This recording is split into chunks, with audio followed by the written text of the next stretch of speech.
Salut, c'est Trado. Je suis content de vous retrouver pour l'analyse technique de Farming Group, notamment demandée par David depuis son très sympathique site dédié à Farming Group et au techno, pharma, bio en général, enfin surtout bio et pharma. Salut David, et on va donc commencer par une petite précaution d'usage, hein. Il ne s'agit que d'une analyse technique. Je reviendrai sur ça un petit peu plus tard.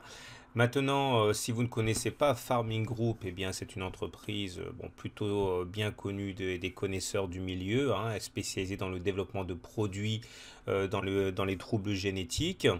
Et c'est une valeur qui actuellement a le vent en poupe. Alors si vous découvrez l'analyse technique, ne vous laissez pas impressionner, hein. Chacun des bâtons que vous voyez, ça s'appelle un chandelier japonais. Ça montre pour une semaine donnée les plus bas et les plus hauts de la semaine. Donc actuellement nous sommes sur cette bougie et vous voyez que la hausse de cette semaine n'a d'égal que la hausse de la précédente semaine. Autrement dit, effectivement, les choses sont extrêmement bien orientées pour Farming Group.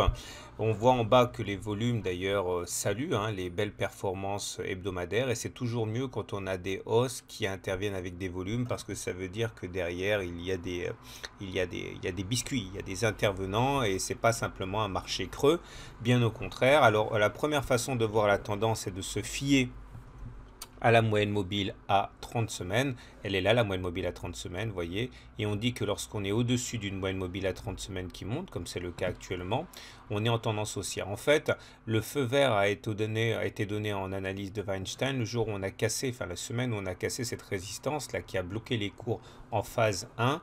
On a basculé en phase 2 une fois qu'on a eu cassé cette résistance, et depuis on a végété un peu, et puis maintenant on explose, et on explose d'autant mieux que la cassure de la résistance s'est faite elle aussi avec des volumes, hein. Ça montrait bien qu'il y avait des intérêts acheteurs. C'est confirmé par un autre système, hein, qui compare la position relative des pics et des creux. Regardez, les pics montent globalement après une petite pause qui était là, et les creux montent de manière évidente.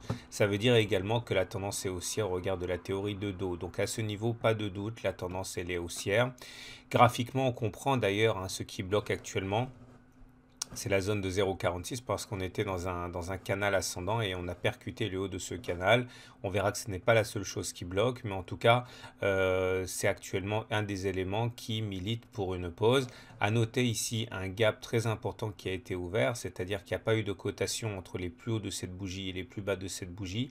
C'est un gap, ça s'appelle un gap, et c'est un signe de force, hein.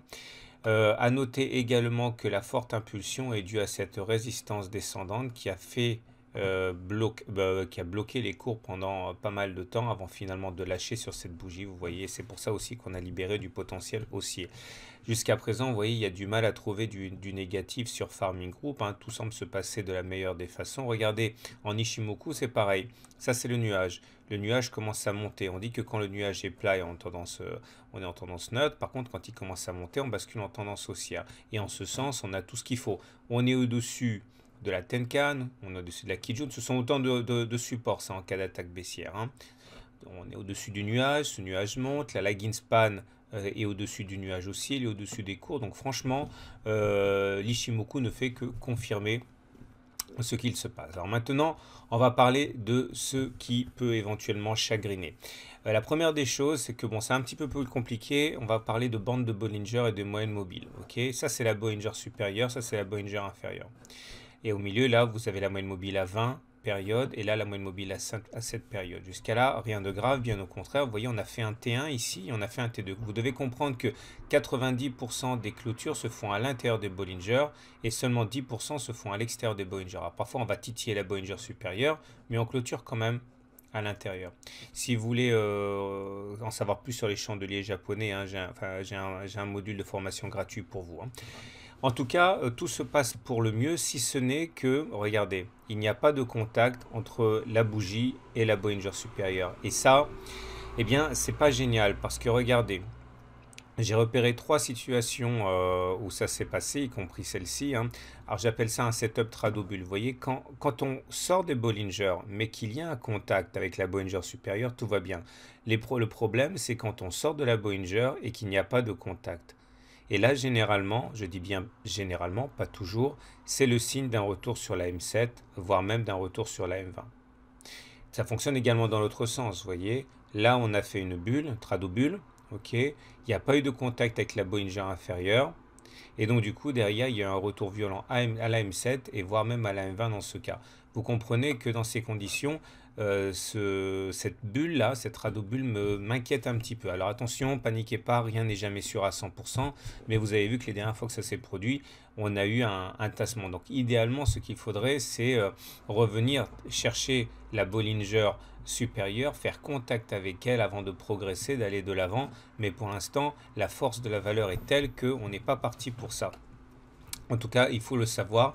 Ça signifie tout simplement que si vous accumulez progressivement du farming group, eh bien, il y aura peut-être l'opportunité d'acheter la valeur pour moins cher lorsqu'elle aura consolidé.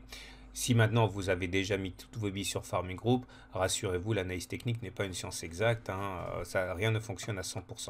Donc si on fait le bilan, je précise, je ne suis pas conseiller financier, je n'ai pas la compétence pour ça, je ne connais pas les fondamentaux de Farming Group. Tout ce que je peux vous dire, c'est qu'en tant qu'analyse technique, la tendance elle est haussière, on l'a vu, hein, on est au-dessus de la moyenne mobile à 30 semaines qui monte, les pics montent, les creux montent. Néanmoins, la prochaine résistance, j'en parlerai un peu plus tard, elle est à 0,46, 0,48. Et puis le support majeur principal, il est 0,39. Le gros support à la Tenkan est à 0,39, l'autre est à 0,35. Et maintenant, je voudrais vous parler un petit peu de l'unité de très long terme, l'unité de temps mensuel. C'est-à-dire que là, chaque bougie correspond à un mois de cotation. Le côté positif, vous voyez, c'est qu'on est rentré dans le nuage. Et de la même manière qu'en hebdomadaire, en moyen terme, on est en tendance haussière parce qu'on est au-dessus du nuage qui monte. Là, on est simplement en tendance neutre, en unité de temps mensuel. C'est déjà pas mal. Alors, regardez le temps qu'on a passé en dessous du nuage, hein, ça fait très très mal. Là, au moins, on est dans le nuage. Et c'était pas facile à faire. C'est difficile à passer de rentrer dans le nuage. Et vous avez également la raison qui fait que l'on bloque actuellement, hein, c'est les 0,46, c'est parce qu'on a un sommet ici et on bloque sur ce sommet. Donc, considérez que les 0,46, 0,47, 0,48, en gros, surtout 0,46, c'est une zone de résistance qui ne sera pas facile à passer. Voilà, donc on récapitule. En hebdomadaire, c'est super haussier. En mensuel, ça devient neutre. Hein, ok. Et attention, l'histoire des Bollinger doit être prise en considération dans votre stratégie d'accumulation de la valeur. Donc voilà, il ne me reste plus qu'à vous présenter succinctement le blog. Donc si vous découvrez le blog, ce qui pourrait vous intéresser en priorité, c'est ici la newsletter. Donc n'hésitez pas à rentrer votre adresse mail et vous recevrez comme ça toutes les mises à jour et n'en loupez aucune par rapport à votre action préférée. Si vous vous rendez tout en bas ici, vous allez avoir la possibilité de télécharger le module de formation dédié aux débutants. Donc ça comprend une vidéo de 30 minutes, un livre au format numérique avec des exercices corrigés. N'hésitez pas, vous marquez simplement votre email ici et vous mettez le prénom et le nom que vous voulez, ça n'a pas d'importance et vous allez recevoir directement dans votre boîte mail hein, le module de formation qui est, je le répète, complètement gratuit. Et également, dernière chose qui pourrait éventuellement vous intéresser, c'est d'aller visiter le Trado Screener qui est là. Si vous cliquez ici, vous allez avoir les 250 actions les plus tradées qui sont toutes notées de -6 à +6, hein, -3 à +3 pour la note hebdomadaire, -3 à +3 pour la note journalière, et en accumulant les deux, vous aurez une note d'analyse technique hein, pour votre action préférée. C'est mis à jour régulièrement. Voilà, je vous souhaite une bonne semaine et à très bientôt pour une autre analyse technique.